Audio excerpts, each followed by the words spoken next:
Welcome back to General Games. My name is Scott, and I get asked a lot, what am I playing in board gaming? People ask me all the time what they're interested in and what I want to play, so I'm going to make a quick video to tell you what I'm playing at the moment. We'll get straight into it.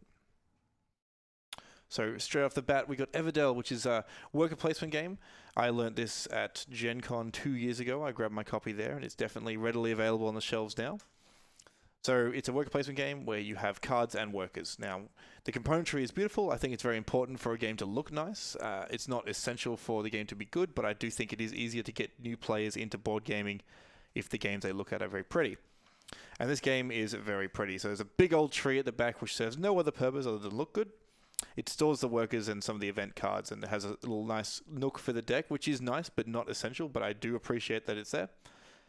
Some of the scoring opportunities are on little pieces of thick cardboard that match the artwork on the board. You can see at the top there, you've got the things with the gold threes there. They're just scoring opportunities. But I like that they blend in with the board itself. Now, the board is not a normal rectangle shape, which I also appreciate. All this doesn't really matter, but basically, I like the way it looks. Now, into the game itself, it's a worker placement game with cards. So you've got your workers, which are little turtles or rabbits or hedgehogs or squirrels or adorable woodland creatures. And you place them around the board to get resources, and then you use the resources to buy cards. Now, the cards can come from the center, or they can come from your hand. It doesn't really matter. Over the course of the game, you'll be able to build your little town. You can have 15 cards in each town, and once your town is full, that is it for you. You cannot play any more cards.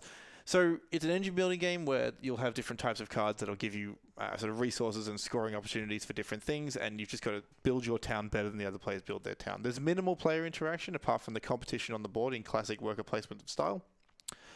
Some of the spaces are open, meaning many players can go there. Some are closed, which mean only one person can go there at a time. And another really cool thing about this game is the asymmetry. So most worker placement games, you place all your workers and then you go, okay, cool, stop, everyone stop. We'll get all our workers back. We do a thing and now we go into the next round. This one's a bit different. Now, everyone plays through winter, summer, autumn, and spring. And you can be in different seasons at different times. So I'll place all my workers out over spring and then I'll go, okay, I'm going to move to summer. I get all my workers back. But old Larry over there might still be in spring, and he can then take the spots that I just vacated. So it's really cool that there's never a stop in the action. You just keep going round and round and round. Turns are pretty quick. There's not much AP, which I really like. Evidel's a big win for me at the moment in the worker placement category. Moving on, we have Cythe, which is probably my absolute favorite board game now.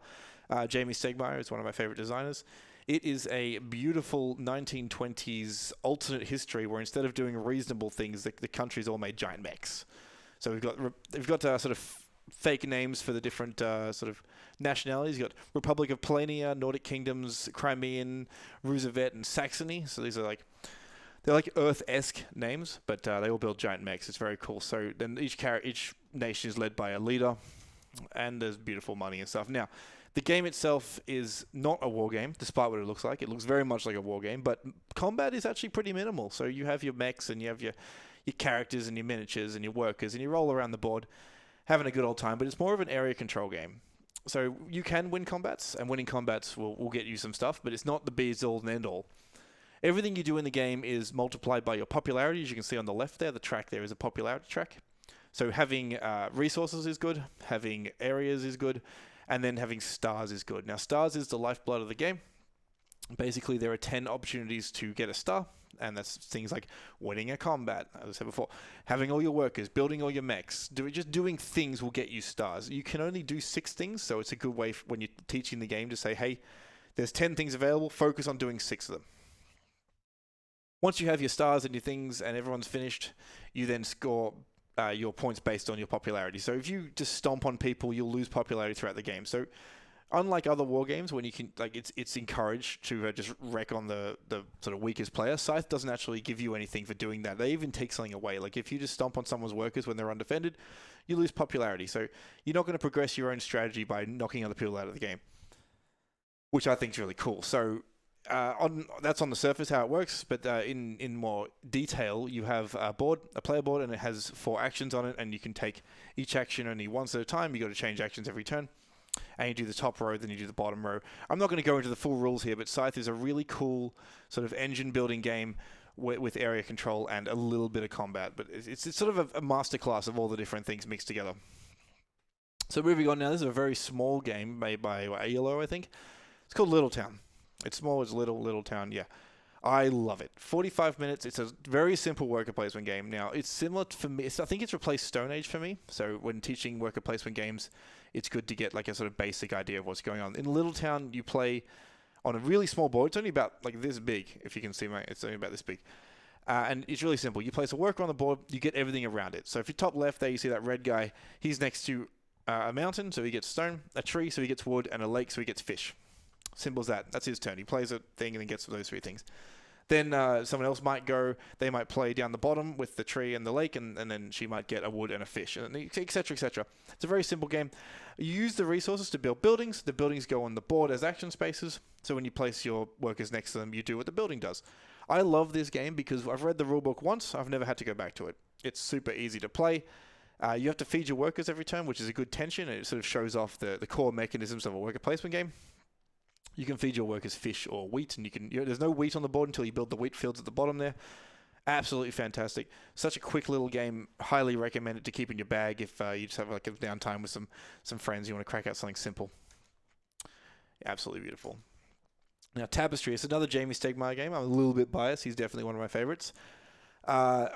It's probably the simplest Civilization game I've ever played, and probably one of the best. Now, I'm a huge fan of simplicity in board games, so we're going to get straight into it. This game is a Civilization game, so that comes with it a bunch of complexity, but he's done an excellent job of bringing it down to the core concepts. So on your turn, you lead a civilization.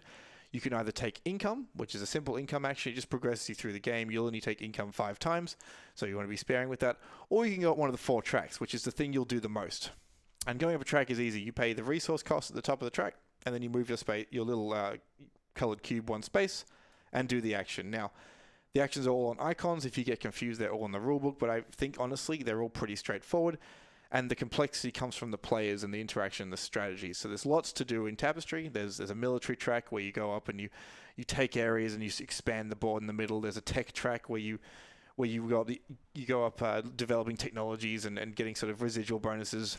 There's an exploration track where you explore the board, you get points that way, and then you can eventually go to space. And then there's a science track, which basically augments your ability to go up the other 3 tracks. So there's really only 3 tracks, but science is sort of an extra one. The pieces are phenomenal. That's another good thing. I like it. As I said before, componentry is a big deal for me. These are beautiful. These come painted, so this is not like a special painted version. The dice are amazing, and the buildings all come painted. Now, the buildings are used for your capital city, which is a little square board in the bottom right corner of your player board, and it has it's got like a Sudoku map. So you're going to basically take these buildings and fill up the board to get more points. I think if you're going to play a Civilization game through the ages is quite good. Civilization, like Sid Meier's Civilization, is quite good, but I think Tapestry might take the cake for me, and especially at the moment, I love this game. Look at them. So another one, we're going to move on, Western Legends. Now, we've talked about worker placement games, we've talked about Civilization games, all kind of Euros. This is as Amerithrash as it gets. This is the Old West. You're playing as sort of a famous character from the Old West. They've all got the deck of character cards is massive. There's heaps of different characters you can play as if you've got all the expansions. Beautiful. So look at this, great quality board. It comes with miniatures. The dice in this game, we can't see them here, but they are massive, big mining dice with good like inlays and painted sides. Basically, in this game, it's a sandbox game. So if you've played anything like Xia, it's like that, but it's in the Old West. So you play as a character, and you can go to town. You can romp around. You can loot and toot and shoot and rootin' and all sorts of good stuff. You can go get mined. You can get gold. Then you go to the bank and deposit it to get money. Then you can go to the masquerade and go experience that. And you go to the store and you go buy cards and you can buy poker. You can do anything you like in this game if it's on theme. And the whole point is to get, I think they're called glory points. No, legendary points. They're to get legendary points. So basically at the start of the game you decide if you're playing to 15, 20, 30, whatever the point limit you want to go to is.